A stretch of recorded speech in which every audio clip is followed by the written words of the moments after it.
Jim joined when he joined my mastermind. He was looking to scale up and sell up more items, and was able to quickly scale up to you're at about $10,000 a day. Is that right? Yeah, we actually scaled down to $10,000 a day over the summer because it's less management on the ad front and customer service. So you could actually take a break. Yeah. So we're just kind of coasting right now. I took about a 5-week vacation from Facebook ads and just let them run. And we were averaging about $10,000 to $15,000 a day in revenue during that 5-week time period. So. Okay, you gave me some really great numbers here. So in the last 30 days, you did about $500,000, and you're saying in the last 12 months, it's somewhere somewhere around $4 million in the last 12 months. Yeah, we did a little over $500,000 in the last 30 days. Just trying to test and scale and learning curves as far as how far you can push and how fast. The last 12 months, probably a little over $4 million at this point, with the last 30 days added into it. Our Q4 last year was really, really good to us. We did about $950,000 in sales in 3 weeks. Okay, great. Yeah, that's really good. So what initially made you interested in my e-commerce mastermind? One was your technique on manual bidding. That initially sparked my interest. I had up until that point, I had always only run auto bid ads at small budgets. So I was fighting with ROIs, and then we would try to scale those budgets up a little bit, and they weren't really working. And then your methodology of starting with a lower budget to start with back then really resonated. So we gave that a shot, and it worked really, really well. And I knew that video was incredibly popular with Facebook, and up until meeting you, we had really only ever done image ads. So being able to leverage your expertise on video formatting and then manual bid strategies is what drew me to the mastermind to begin with. Okay, so are the manual bid strategies? You started it was a year and a half ago? Maybe it was 2 years. Yeah, it was about a year and a half, 2 years ago. Right. So it would have been closer to 2 years. Yeah. So it was a while ago. Are the manual bid strategies still working? Not as well as I had liked, but not because the strategy is wrong. It's just because of the competition and the polar opposite of what the mastermind had covered back then is so prevalent now, which is, do your $1,000 or $2,000 ad budget, but then throw $100 or $200 bid on it. Well, our best performing manual bid ad sets were $1,000 budgets at $8 bids. Well, now you do $8.50 bids and you get no traffic. Right. Zero. So it's like you can't do that. So messing with, I kind of have a hybrid ad strategy going of stuff I've learned from the mastermind and stuff that I learned just from running millions of dollars in ad spend. It's like how to test efficiently without wasting a ton of money. How can we scale without testing a lot of money? And I've learned that kind of just by trial and error and going, you have the budget now, try it. And revenue numbers really spiked in the last 30 days from a lot of trying. And I learned a lot from that stuff, even though it wasn't a great success. Right. So absolutely. So I know a lot. So I saw the same thing with the manual bid towards the latter part of last year, where those same things, they just didn't work. So what I'm finding is it's taking a higher budget, a higher bid on that to make that work. And now also, the second thing was you mentioned was the video strategy and the format. How is that working for you? I've tweaked it here and there over the last 2 years, obviously. But I still have an ad running, and if anybody likes wine, I'm sorry, I've stalked you online. I get messages on Facebook all the time, leave me alone. And these are all friends of mine, friends from the business or whatever. Leave me alone, I don't want to see your ads anymore. But I still have the same video ad running for one of the products that I started last March. Okay. Yeah. It's still running, it's still profitable, it's still a mainstay. The amount of data I have on that product is ridiculous, but it's all basically the same ad format that We learn grab attention in the first 3 seconds. Yeah. Go through some kind of demo. I keep it under a minute because I like using the Instagram placement. Right. My audience resonates with that. Make sure that I still have the call outs at the bottom, that kind of flicker on and on. I had seen that you had recommended that a few months ago, and I had kind of figured that out, or I just liked it because it caught my eye, always trying to keep something moving on screen. And that I remember from your training, make sure that regardless of what it is, have something be moving every second or two. So whether that's a call out flashing on and off, or me moving the product or changing the angle of the product, that's always worked well for us. Yeah, and I've last year I transitioned also to the same thing. So just under 60 seconds, so I can use it on Instagram as well. And then I'll even do another ad, another video, a real short one for the story, the Instagram story as well. Yeah, that's something I haven't done yet, mostly because mine are very demonstrable.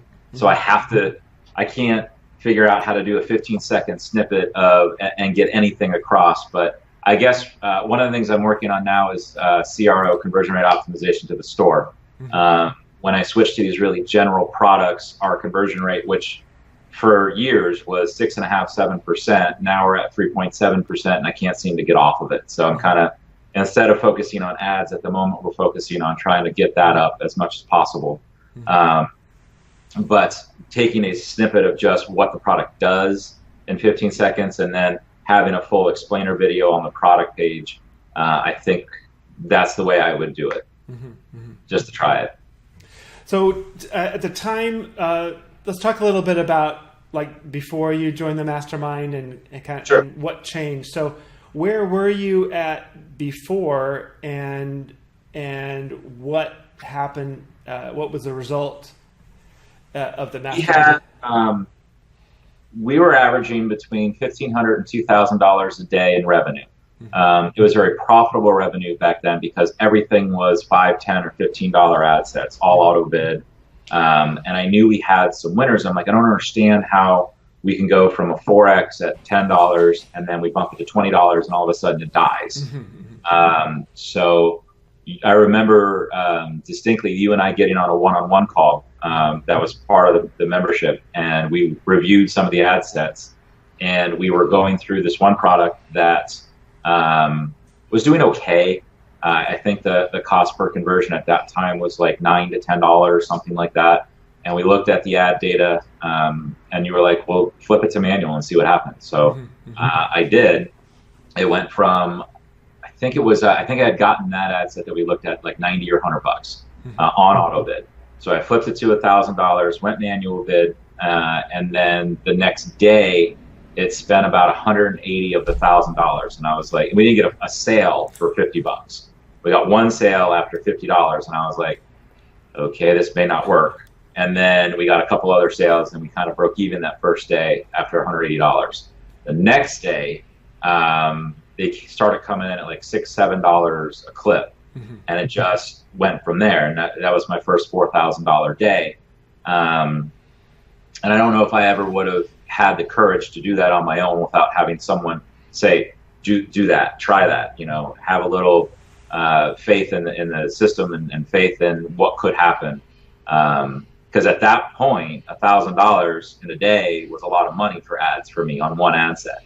Now it's because of that small foundation and that win, that's small potatoes. I did like a $30,000 drop with tests the other couple weeks ago, just to try it. It did not work out well. Okay. So kids don't go from $5,000 and spend a day to 30 and expect it to work out well. Right. But that's part of the testing, right? Yeah. You lick your wounds, you hope you break even, and then once you kill all the bad ad sets, then the good ad sets will reap the rewards, and that's what we're doing now. Right. But that was the first big takeaway. Besides, we had a video that was working. I've used that video. I don't sell that product anymore. We actually found an upgraded version of that product, but we did about $1.5 million in sales. And it all stemmed from that one try. Okay. Wonderful. Yeah, it seems like a big a big transformational something. You tried one thing that I showed you, and then you were able to just kind of take it from there once you saw it worked. Yeah, and then in products we integrated because we already had a video that was working. I actually used that same video. I think we had something like 50 million views on it by the time I by the time I decided to kill the traffic. So creative fatigue, the jury's still out on my opinion on whether that's a thing or not. I think ad set fatigue is absolute. Yes, yeah. That absolutely happens. But I've got another creative, the videos, the identical video using your format that we launched in March of the year that I joined your mastermind. So it was well over a year ago. It was last February or March that we launched that product, and it's still running. The video is the exact same video I've always run off of it, and we've tried it's different ads because different copies. So with split test, testimonial copy versus functional copy versus question answer copy, and it's amazing the variation of the text. Like, you think everybody's so focused on the video itself. I still see ads of, this looks great, grab yours here, and that be the entire copy. Right. And it's split test that stuff because it really does matter as much as just the video. Right. Oh, I've seen enormous differences in just the headline below the video. And like you said, you think people are just focused on the video, but no, the words really matter in that. So the text that's above the video, the text below the video, I've seen enormous differences just when I've got the same video and I just put different headlines, different text, and huge differences. So, if you're running a larger ad set budget, Facebook likes multiple ads. I haven't seen much difference in it if it's a smaller ad set, like if it's $50 or less. Running multiple ads, I haven't seen much benefit. Yeah, these days, most of the time, anywhere from usually 2 to 4 ads, often using the same video, but just different text, different testing, different headlines, and it seems. And then at some point, Facebook will favor one or two of them. I'm not sure, and you never know what's going to win. Like, I wrote this cool story about my one product, and I split tested that between testimonials, benefit laden, my normal script, and then a story that I wrote. And I thought the story copy, because everyone was like, "Oh, story is the best." Yeah, Facebook gave it like 45 cents out of $10,000 in ad spend. Right. So it chose that stories are wrong, at least on that. And I've sometimes, like I was doing this the other day on an ad set where I was just looking at some things in there, and I actually decided there was one that I wanted to see if Facebook would spend more on the other. I think it was going to. Anyway, I'm testing, like turning one or two off to see what Facebook does with that. Sometimes it works, sometimes it doesn't, and unfortunately, that's Facebook. Right. It's. I wish there was one set of rules that you could just follow. There's all templates and then tweaking and then what works on your ad account. Like, I've done the same product on 2 different ad accounts and had them operate completely differently. One, it was like tooth and nail trying to get it to work at all. The other one, I could do nothing wrong. It just worked. Right. And I've seen that especially when I have an ad account that has run lots of traffic for a specific niche. And then I look at start another account to scale with another ad account, and that other one that behaves so differently. Yeah, I moved earlier this year to where one product, one ad account, one pixel. There is no overlapping, because it's what I've seen this year from Facebook is that if you fight more than one product, you put one product or 2 products or 3 products. If a new product wins, it kills the old product, even though the old product still works. So we moved everything. Everything is individualized now. We don't run any, even if it's in the same niche. And that seems to work out better for me. Yeah, that's exactly, because they will, even in the same ad account, they will compete against each other. Right. Okay, so what was the Now I clearly remember the first time we had a one-on-one call, and one of the things that you told me in that call is, Frank, I'm here to, something you said in this general way.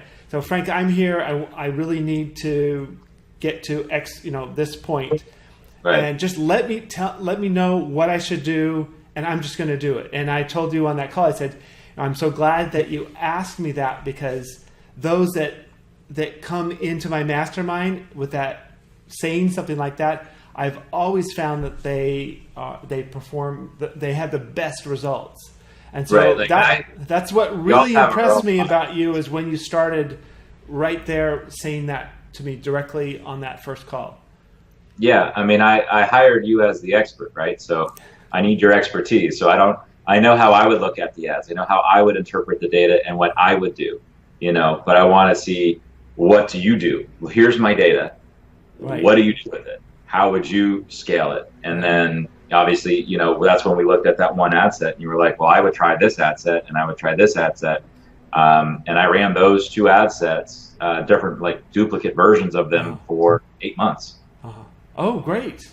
Yeah. I mean, that product it's kind of died right after Christmas, and then I just switched to still running the same audiences. Well, now they're on their own audiences anyway, but it's an upgraded version of the exact same product. It just is a little bit easier to use, and it's a little bit more versatile. So it's like the same exact product 2.0.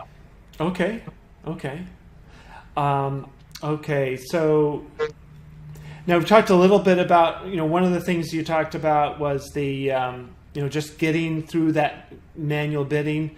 What are some of the other biggest obstacles that you were able to overcome with the guidance that from myself in the mastermind? Don't be lazy. It's really easy. I mean, it sounds ridiculous to say it. Mm-hmm. When you find a winner, you would think that motivates you further to find another winner and to scale, right? Mm-hmm.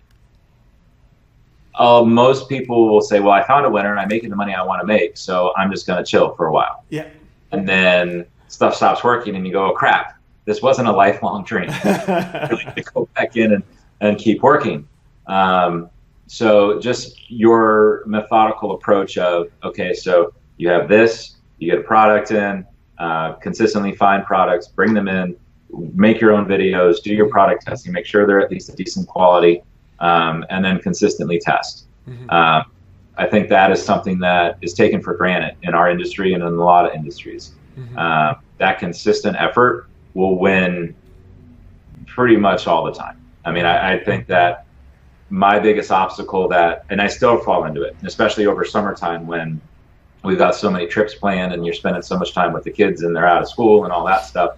It's harder to keep that consistent schedule of we need to launch a product a week, or we need to launch 2 products a week. We need to order more products in, a couple of products every week, so that we have that consistent conveyor belt of new stuff. Mm-hmm. Because Facebook, what I've seen at least this year, is that they only allow you to scale each product a certain amount until you really start sacrificing ROI. Mm-hmm. So it's like, how do you scale further? Well, to me, the answer is you have to add more products. Mm-hmm. So consistent effort is something that I learned in the mastermind, and sometimes I have forgotten since I entered the mastermind, and I have to go back and relearn. Yeah. So what you mentioned about people, okay, that you get something that scales, is getting the income you want, and then just chill. That is, I think, one of the biggest pitfalls of this business, is to think that something that's working now is going to just work forever. And so as soon as you've got something launched, it's that next week. So I mean, at least one new video a week is kind of the way to go to launch another item. Bring in those wherever you're sourcing your product and getting your samples. Get those things coming in on a regular basis, and then just keep that pushing, like you want to act as if some things aren't working. You got to keep on finding that new item, and then that way, that's the way the business really grows. And like the way you've got the resources to do massive amounts of testing. And with that ability and the resources that you have now, because you've been consistent, now you're able to reinvest that back into, and when you launch products, you have a much bigger budget to launch things. So that allows you to grow even faster Right. with each of these new products. Right. Now, like I know once school starts back up with the kids, I'm adding another employee to help me add some more consistency to that. Like I have 3 customer service reps, I have a full-time fulfillment manager, and now I need to start replicating me. And that's the last bit of control with the ads that's harder to get rid of, because I'm the one that supposedly has the expertise in the ads. But yes, you've got to replicate yourself depending on how far you want to grow. If I want a $10 million plus company a year, I can't just be me. Right. Unless I want to sacrifice my entire lifestyle, and I don't want to do that. Right. Okay, so now I know you sell a lot of different products, and have several stores. Are most of the marketplaces or the niches that you sell in, are they things that you're passionate about? No. No? I honestly could care less about 90% of the products I sell. Okay. We focus on things that are very impulsive, come from, they already have a background in great media, or were something that was pushed like 5 or 10 years ago in the as seen on TV market. And then we find a similar competitive product to that, and then create our own videos to highlight, that. But if it worked 10 years ago, more than likely it would work today. Okay. Oh, that's a really good gold nugget that you just shared there. Yeah. I mean, it's I wish I could say, and it's something that probably towards the end of this year, once possibly into the next year, we'll look at creating something that I can really get behind. I had a few stores of stuff that I really liked, like sporting products, licensed sporting products, and licensed pop culture stuff. The problem that I was running into there was the logistics side of delivering the product. We would find a winning product for the sports stuff. We would sell out our distributor, and then they would come back to us and say, well, it'll be 8 weeks before we get anything else, like to replace that product. And I'm like, that's ridiculous. So obviously that didn't work. And then with the pop culture stuff, the margins, that stuff that we found, the margins were just so incredibly low that with the increasing costs from Facebook, it didn't make any sense to run it.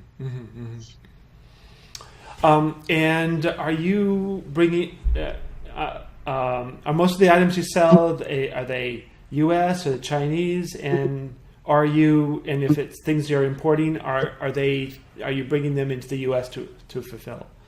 Right now they're 100% drop shipped. We work directly with, I've coined her our buyer's agent because, she's an intermediary, but she works directly with the factories. So if we have a new product that we launch or want to test, we'll get a sample directly from her. That way we know she can get it.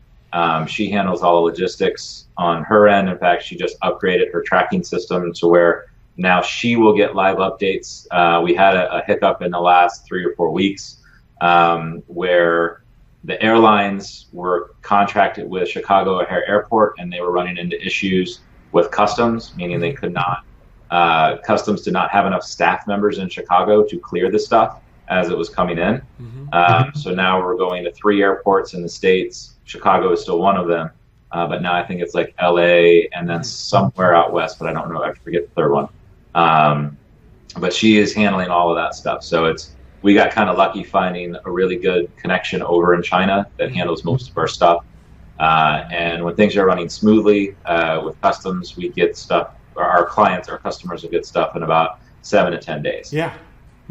So, I mean, I'm looking at, again, once summer is over with and I go back to work full time, I'm looking at bringing stuff, importing at least some overflow for Christmas. We actually had to stop selling about 2 weeks before Christmas started, only because there was no guarantee that we could get it there. People still ordered, we still ran traffic, but we had a big old disclosure right underneath the buy button, may not arrive by Christmas.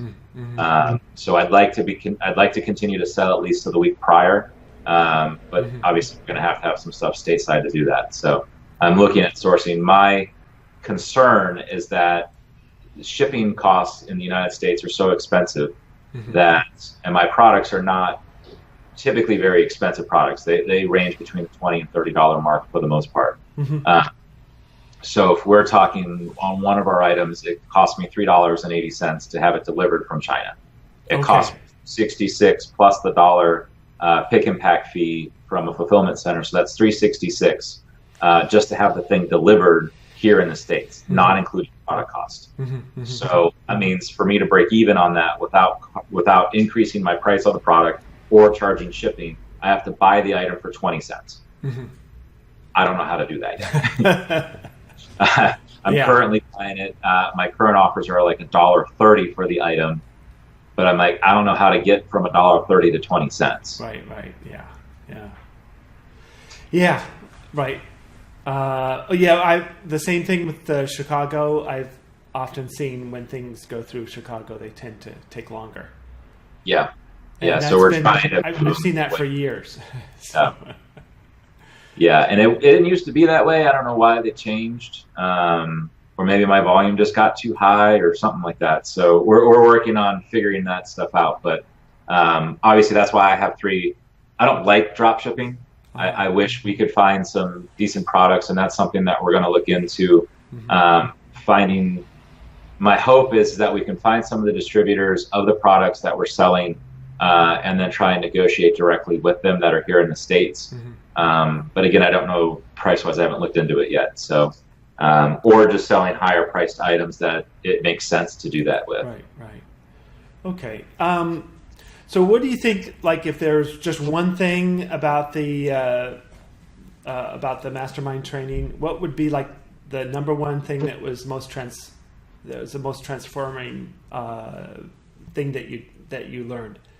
Well, I don't know if it's because the time of the atmosphere of Facebook, where it was really the transition between images, focused ads to video ads, but the video formatting has been a mainstay and a foundation still to this day of all the products that we launch.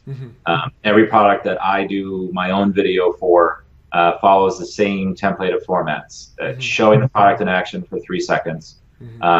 If it does multiple things, trying to show those multiple things within 3 seconds to grab the attention, and then somehow to succinctly walk through a demo or a review of it.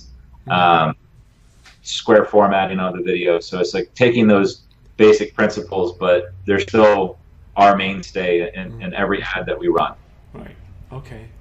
And now you're transitioning from image to video, and you did mention that you have a video ad now that's been running since I assume March of 2017. Is that right? So have you found transitioning from image to the video format that I teach? Give everybody a little bit of idea how long your image ads would last versus the format that you learned in the mastermind. That's kind of a hard question to answer, because the image ads that I ran were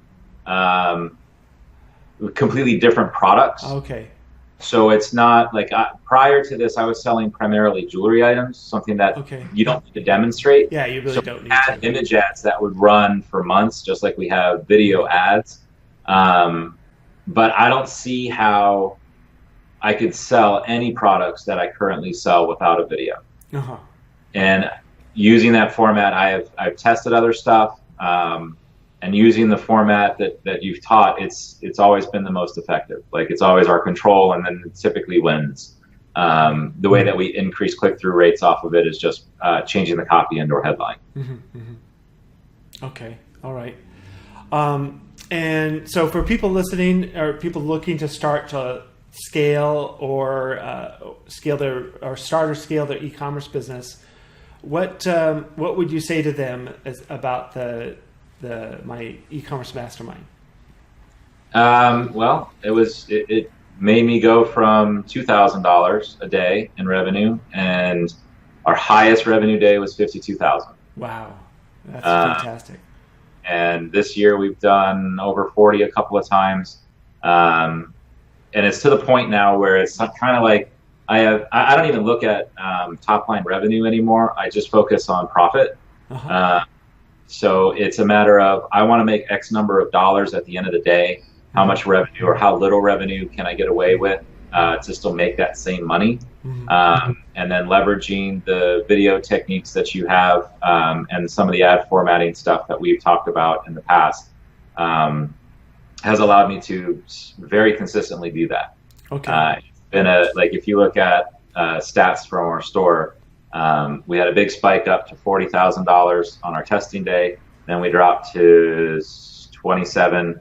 And then I was like, okay, we can probably kill this a little bit more and then still run consistently. And then I could be hands off primarily for probably another 4 weeks if I wanted to. Now I'm a little bit more motivated right now. So I'm going to take advantage of the time that I'm home to get some stuff done instead of just letting it run. But we'll go 9,600, 10.2, 97, 10.3, 10, 94. So it all just hovers right around that $10,000 mark for the last 2 weeks. Right. Great. That's fantastic. I want to thank you very much for joining with me today. I'm going to turn off the live video and